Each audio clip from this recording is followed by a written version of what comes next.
2 3 4 8 9 10। माँ माँ कहाँ हो? आज मुझे 10 रोटियां ही दोगी क्या? इतनी सी रोटियां खाकर मेरा पेट नहीं भरता। मैं रसोई में हूँ, 2 रोटियां और बना रही हूँ तुम्हारे लिए। 2 रोटियों का ही आटा है, मेरा क्या है, मैं भूखी रह लूंगी, किसी तरह तुम्हारा पेट भर जाए। ये रोटी खाने वाला काम कितना अच्छा है। काश मैं हर समय यही काम करता रहता। ये लो, ले आई मैं बाकी की 2 रोटियां भी। अब रोटी खा और बाहर जा, कोई काम धंधा कर। मुझ बूढ़ी कौवी से अब ये सब नहीं होता। मैं तुम्हारा पेट भरूं या घर चलाऊं? अरे जाता हूँ माँ, तुम भी ना मेरे पीछे ही पड़ी रहती हो, ठीक से रोटी भी नहीं खाने देती। चिड़िया, मुझे भूख लगी है, क्या तुम्हारे घर में कोई रोटी है? हाँ माँ जी, मेरे पास 2 रोटियाँ बची पड़ी हैं, वो तुम ले जाओ। क्या आज आपने घर में रोटी नहीं बनाई? बनाई थी, पूरी 12 रोटियां, वो सारी ही कालू खा गया। मैं क्या खाती, उसका पेट है कि भरता ही नहीं है। माँ जी, जब तक आप उस पर जिम्मेदारी नहीं डालेंगी वो नहीं सुधरेगा। वाह वाह माँ, तू मेरे लिए 2 रोटियां और ले आई। कालू की माँ झाड़ू उठाकर कालू के पीछे भागती है और कालू कौवा घर से निकल जाता है। कबूतर के आंगन में आम का पेड़ था। वो दोनों पति पत्नी आम के पेड़ के नीचे बैठे हुए थे। ये आम का पेड़ तो बहुत बड़ा है, एक पत्थर मारूं तो सारे पके हुए आम नीचे आ जाएंगे। कालू कौवा एक पत्थर उठाकर आम के पेड़ पर मारता है। आम तो गिरते हैं, लेकिन पत्थर सीधा जाकर कबूतर के पंख पर लगता है। दुष्ट कौवे, मैं छोड़ूंगा नहीं तुझे, कहाँ भागता है? कालू तो पीछे मुड़कर नहीं देखता, वहाँ से भाग जाता है। थक गया हूँ, थोड़ा सो लेता हूँ। आलसी कौवा आराम से सो जाता है और उसकी बूढ़ी माँ अपने कमजोर पंखों से जंगल में लकड़ियाँ काट रही थी। माँ जी, अब तुम बूढ़ी हो गई हो, अपने बेटे को काम पर भेजा करो। तोते बेटे, क्या करूँ, कालू तो मेरी एक भी नहीं सुनता, सारा सारा दिन सोया रहता है।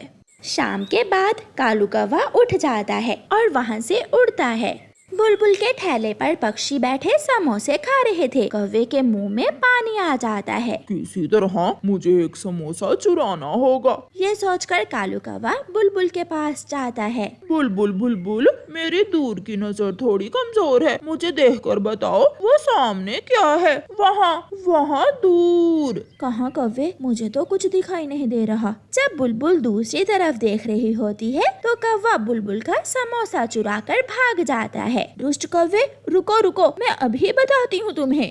कालू कौवे की चोरी करने की आदत बढ़ती जाती है। एक दिन वो चोरी करने इंसानों की बस्ती में पहुंच जाता है। किसान की पत्नी तो आलू वाला पराठा बना रही है, खाऊंगा मैं आज आलू वाला पराठा जरूर खाऊंगा। कौवा पेड़ के ऊपर बैठकर देखता रहता है। जैसे ही किसान की पत्नी अपना ध्यान दूसरी तरफ करती है, कौवा उड़ता है और पराठा चुराने जाता है। किसान की पत्नी जलती हुई लकड़ी कौवे के पंख पर लगा देती है। कौवा थोड़ी दूर तक तो उड़ता है, मगर हवा से आग बढ़ जाती है और कौवा गिर जाता है। उसका पूरा पंख ही जल जाता है। माँ मुझे बचा लो। गुजरती हुई चिड़िया कौवे को देखकर वहाँ आती है। कौवे, तुम्हारा तो सारा पंख ही जल चुका है, ये सब कैसे हुआ? चिड़िया चिड़िया, मैं किसान के घर से रोटी चुराने गया था और किसान की पत्नी ने मेरा पंख जला दिया। चिड़िया, किसी तरह मुझे मेरे घर पहुंचा दो। चिड़िया तोते को बुलाती है और उसे एक लकड़ी पर बिठाकर दोनों चिड़िया और तोता कौवे को उसके घर पहुंचा देते हैं। माँ, मुझे माफ कर दो। माँ, मुझे सजा मिल चुकी है। बेटा कालू, अब क्या फायदा, अब तो समय गुजर गया, ना तू उड़ सकेगा और ना अपनी माँ के लिए कुछ कर सकेगा। अब बैठ घर, मैं तुम्हारे लिए रोटी कमा कर लाती हूँ। कौवा रो रहा था और सोच रहा था कि जब वो उड़ सकता था तब उसने अपनी माँ के लिए कुछ नहीं किया और अब सारी उम्र अपनी माँ पर बोझ बनकर जिंदगी गुजारेगा। कौवा अपने गुजरे वक्त पर बहुत शर्मिंदा था। गुड़िया और उसकी मम्मा घर में बैठी हुई थी कि दरवाजे पर दस्तक होती है। गुड़िया दरवाजा खोलती है। सामने अपनी नानो को देखकर गुड़िया की तो खुशी से चीख ही निकल जाती है। नानो, नानो, मम्मा, नानो आई है। मेरी गुड़िया, मैं अपनी गुड़िया बेटी से बहुत उदास हो गई थी। गुड़िया अपनी नानो को घर के अंदर ले जाती है। गुड़िया बेटी, ये लो पैसे और जल्दी से कबूतर चाचा की दुकान से आधा लीटर दूध ले आओ। गुड़िया मेरी बेटी, जल्दी आना दूध लेकर, मैं बहुत थकी हुई हूँ। माँ, मैं आपको चाय के साथ सर दर्द की गोली दूंगी, फिर देखना सर का दर्द मिनटों में दूर हो जाएगा। गुड़िया अपनी बाल्टी लेकर कबूतर चाचा की दुकान से दूध लेने चली जाती है। रास्ते में गोरी कौवी का घर था। उसका शरारती बेटा जग्गू कौवा घर के बाहर ही बैठा हुआ था। जब गुड़िया जग्गू के घर के सामने से गुजरने लगती है तो जग्गू उसे रोक लेता है। जग्गू, मुझे जाने दो, मेरी नानो आई है, मुझे दूध लेकर जल्दी घर जाना है। दूसरी तरफ से गुजरो, मैंने तुम्हें कितनी बार कहा है हमारे घर के सामने वाले रास्ते से ना गुजरा करो। ये रास्ता है, सभी पक्षी इसी रास्ते से गुजरते हैं।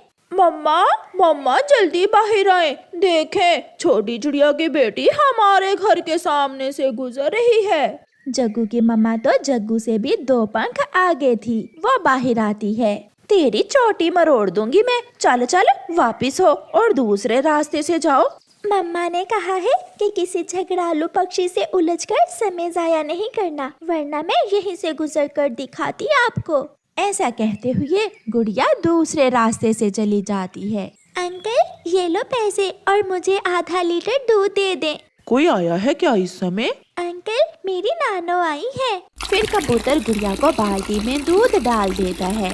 पैसे रहने दो बेटी, और अपनी मम्मा से कहना कि कबूतर चाचा शाम को आपकी नानो से मिलने आएगा। गुड़िया दूध लेकर खुशी खुशी वापस होती है। गुड़िया बेटी, फिर रास्ते में खेलने लग गई होगी, आपने इतनी देर क्यों कर दी? मम्मा, वो काले कौवे मुझे अपने घर के पास से नहीं गुजरने दे रहे थे, इसलिए मुझे देर हो गई। फिर गुड़िया की मम्मा गुड़िया की नानो के लिए चाय बनाती है और उसे सर दर्द की दवा भी देती है। दूसरे दिन गुड़िया की नानो गुड़िया को 10 रुपए देती है। जाओ बेटी, जाकर पकोड़े खा लो। नानो, मैं तोते अंकल की दुकान के पकोड़े आपके लिए भी लाऊंगी, आपको बहुत पसंद आएंगे तोते अंकल के पकोड़े।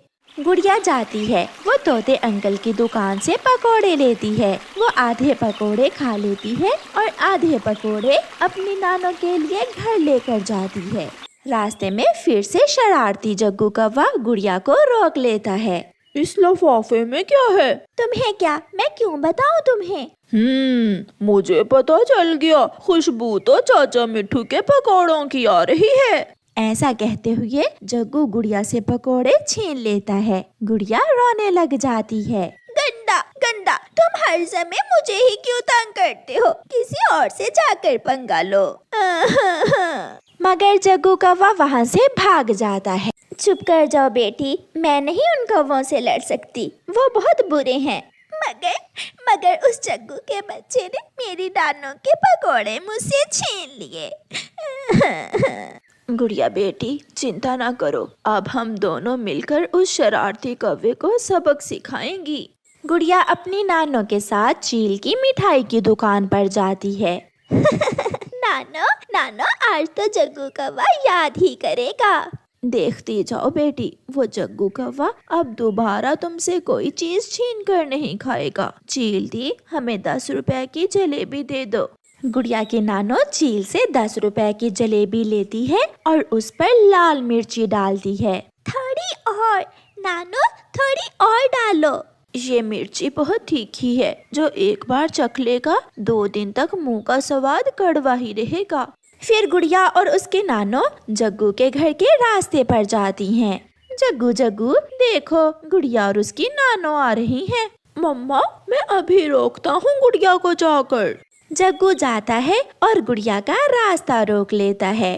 गुड़िया, ये खाने वाली चीज मुझे दे दो। जग्गू कौवे बेटा, आप ऐसे रोज मेरी गुड़िया को तंग ना किया करो।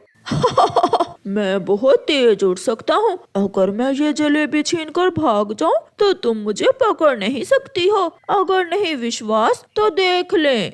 ऐसे जग्गू गुड़िया के हाथ से लाल मिर्ची वाली जलेबी छीनकर भाग जाता है। जग्गू की मम्मा दूर बैठी हंस रही थी। जग्गू दूसरे पेड़ पर बैठकर जलेबी खाने लगता है। नानो नानो अब पता चलेगा इसे। हाय हाय मम्मा, मम्मा मेरी जुबान जल गई। मम्मा मम्मा ये जलेबी बहुत कड़वी है ये जलेबी। जग्गू भागता है और जाकर नदी से पानी पीता है, मगर उसके मुंह की जलन कम नहीं हो रही थी। मैं फिर कभी गुड़िया से कोई चीज नहीं छीनूंगा। वो गुड़िया की बच्ची वो तो बहुत तेज हो गई है। गुड़िया और उसके नानो हंसती हुई घर चली जाती हैं। गुड़िया अपनी नानो के साथ कहाँ गई थी? मैं अपने नानो दोस्त के साथ जग्गू से बदला लेने गई थी, है ना नानो? फिर वो दोनों हंसने लगती हैं। प्यारे दोस्तों, इस कहानी को लाइक, अपने दोस्तों के साथ शेयर और चैनल को सब्सक्राइब करना बिल्कुल मत भूलना। आपका धन्यवाद।